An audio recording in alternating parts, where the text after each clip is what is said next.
يا راغبا في كل علم نافع. ينمو العلم ويتقدم بتقنياته ومجالاته، ومعه نطور أدواتنا في تقديم العلم الشرعي. أكاديمية زاد أكاديمية ينبوعها صاف ليروي غلة الظمآن، والسنة الغراء شارحة له، فهما لنا من ربنا وحيان. بشرى لنا زاد أكاديمية للعلم كالأزهار في البستان. Assalamu alaikum wa rahmatullahi wa barakatuh, and welcome back. Bismillahir Rahmanir Rahim. Alhamdulillah wassalatu wassalamu ala nabiyyihi wa mustafa. My dear viewers, my dear students, welcome to the 18th edition in the 4th level of the Noble Prophetic Hadith. Today, inshallah, we're going to study Hadith number 16. And this hadith will be divided between two sessions. This session, the 18th and the 19th, insha'Allah Azza wa Jal. Without any further ado, let's learn the text of the hadith, which is narrated by the very famous companion Abu Hurairah.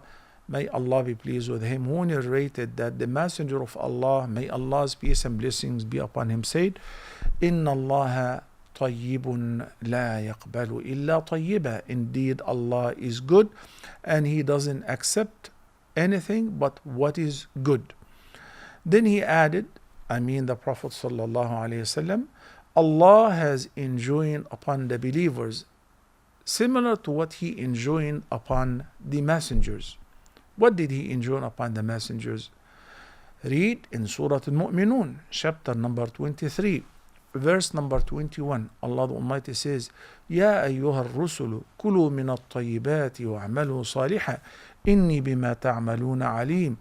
O the messengers, eat from the good foods and do righteous deeds, for I am well aware of all that you do. And then Allah the Almighty commanded the believers in Surah Al-Baqarah, chapter number 2, verse number 172.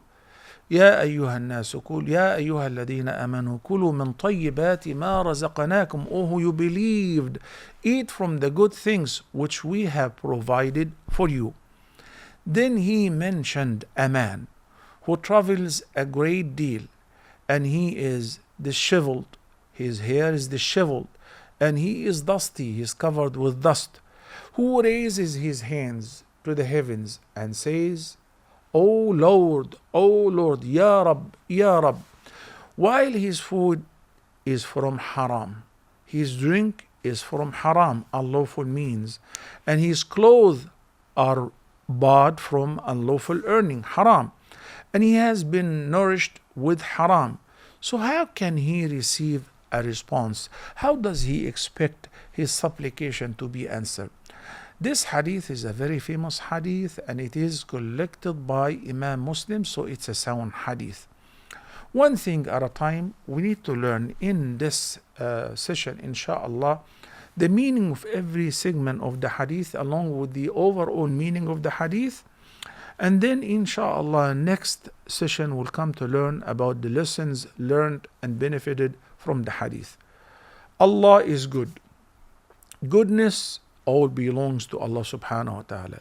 He is far above any shortcomings, and no evil can ever be attributed to Him. Do you know the most famous dhikr when we say Subhanallah? What does it actually mean? You guys normally translate it as glory be to Allah. Subhanallah, at-tasbihu means at-tanzih, which simply means indeed Allah is free from any imperfection. Allah is the most perfect. That is the meaning of سبح لله يسبح لله سبح اسم ربك الأعلى. Many commands of tasbih in the Quran. You should hold Allah as free from any imperfection. He is the best. He is all good. Allah the Almighty is good in His essence, in His names, in His attributes, in His rulings, in His actions, in His decree. Whatever comes from the Almighty Allah is definitely what is good. The Almighty says in the Quran, وَلِلَّهِ الْأَسْمَاءُ الْحُسْنَى فَادْعُوهُ بِهَا. To Allah belongs the beautiful names. So His names are good, His attributes are good, His actions are good, His decrees are good. He Himself is طيب. He is good. Nothing comes out of Him but what is good. So He doesn't accept anything but what is good. Meaning the Almighty Allah does not accept anything but that which is good, whether of saying or action, donations, wealth, contribution, worship, you name it, anything. It must be pure, it must be exclusively for the sake of Allah, and if it is a matter of contribution, it must be from sources which are lawful, otherwise it will be rejected. And that's why we know in a hadith the Almighty says, أَنَا أَغْنَى الشُّرَكَاءِ عَنِ الشِّرْكِ, I'm the richest of all. If anyone happen to associate with me others in worship, like somebody is praying and meanwhile he's showing off like 10%, is given in a charity and he wants people to praise him and believe that he's a very generous person. So if 90% of the act is for Allah and 10% is shown off, Allah said, I am the richest. I would only accept which is pure, which is good. He doesn't accept what is good. لا يقبل إلا طيبا. The Almighty Allah introduced Himself in the Quran, and the Prophet ﷺ introduced Him to his followers. When he was speaking about kibr, and some of the companions misunderstood it, and he said, Ya Rasulullah, but I like to wear nice clothes, nice shoes, polish my shoes. He said, it is not like that. إِنَّ اللَّهَ جَمِيلٌ يُحِبُّ الْجَمَالِ. Indeed, Allah is beautiful and He likes and He appreciates beauty. So when you wear perfume, He likes it. When you wear nice clothes, خُذُوا زِينَتَكُمْ عِنْدَ كُلِّ مَسْجِدٍ. Okay. When you comb your hair, all of that is praiseworthy. But if you do anything with the intention of showing yourself superior to people and with pride, then it turns upside down. Then Allah the Almighty will be upset with this person. Then He mentioned a man. Now the narrator, who's the narrator? Abu Hurairah, may Allah be pleased with him, mentioned that the Prophet ﷺ mentioned the condition of a man. Pay close attention to the condition of this man in the following statement. A traveler, ثم ذكر الرجل يطيل السفر. So he's been on a journey for a while, long journey. And journeying back then is on the back of a camel or the horse, the mule, and traveling across the desert, which will result in what? A lot of dusty. And if somebody is in this condition, would he or she worry about combing their hair? I'm already in the dust, in the sand, and the journey is very, very tiring. So he mentioned the condition of a man who has been traveling for such a long time with disheveled hair, and he is covered with dust. And the condition of this person, normally we studied before, when a person is in a humble condition and he raises his hands and says, Oh Allah, Ya Rabb, my Lord, oh my Lord, Allah will answer. This humble condition and this humble look is more worthy of making your supplication being answered. On the day of Arafah, when the Almighty Allah will accept the supplications of the supplicants, the Hujjaj, He will say to the angels, look at my servants, أَتَوْنِي شُعْثًا غُبْرًا. Look at their condition. They have been traveling, look, with disheveled hair, look, they're covered with dust. Indication that they are showing humility. They are not worried about, their look. They are in a very humble condition, asking me for what? Asking me for forgiveness. Bear witness, I have granted them forgiveness. So when a person is on a journey, when a person is in this humble condition and he says, Oh Allah, this is among the means of accepting their supplications. That's why when you go for Hajj, insha'Allah, and on the day of Arafah, it is not recommended to keep combing your hair and worrying about, rather remain in this humble condition that is more worthy for your supplication to be answered and accepted. يرفع يديه, raises his hands to the heavens. And raising the hands is among the means of accepting the supplications, increasing the possibility of accepting your supplications. This is among a long list of the etiquettes of dua. Being in a state of tahara, humbling yourself, facing the qibla, raising your hands. And it has been narrated many times that the Prophet ﷺ used to raise his hands while supplicating, except during the Friday supplication during the sermon.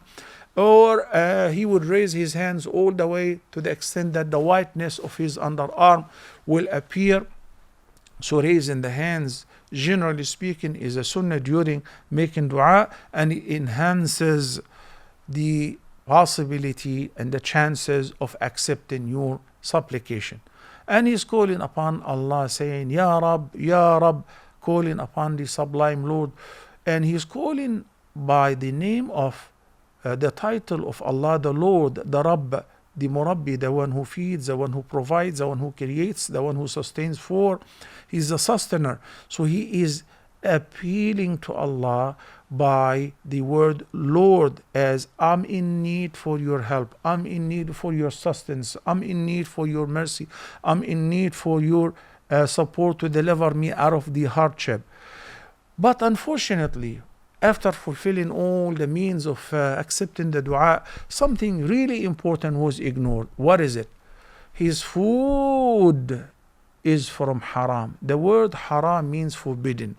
He have earned the money with which he bought the food, he bought the drink, he bought the clothes, he bought the house, he bought the furniture from unlawful earning, whether usury, bribery, selling drugs, selling alcohol, or theft, or deceiving people. Any of those means of earning the money unlawful will make not only the money unlawful and the food unlawful and the clothes unlawful, but also will block the supplication from being answered. So he says, Ya Rab, disheveled, dusty, traveling, raising his hands. What is missing? What is missing is your money is haram. So he keeps saying, Ya Rab, my Lord, my Lord. And the Prophet ﷺ said, and he has been nourished from haram. Then he is presented this rhetoric question saying, فَأَنَّ يُسْتَجَابُ لَهُ. How does he expect his dua to be answered after all? It is unlikely that his supplication will be answered, even though the means of it being answered are present, such as traveling for such a long time, being disheveled and covered with dust and raising the hands. But something really important blocked his dua from being answered, which is the unlawful earning. It's a very serious hadith, brothers and sisters. Inshallah, we'll continue with the rest of the hadith, the explanation and the lessons to be learned from the hadith in the next session. Assalamu alaikum wa rahmatullahi wa barakatuh. يا راغبا في كل علم نافع ينمو العلم ويتقدم بتقنياته ومجالاته، ومعه نطور أدواتنا في تقديم العلم الشرعي. أكاديمية زاد أكاديمية ينبوعها صاف ليروي غلة الظمآن، والسنة الغراء شارحة له، فهما لنا من ربنا وحيان. بشرى لنا زاد أكاديمية للعلم كالأزهار في البستان.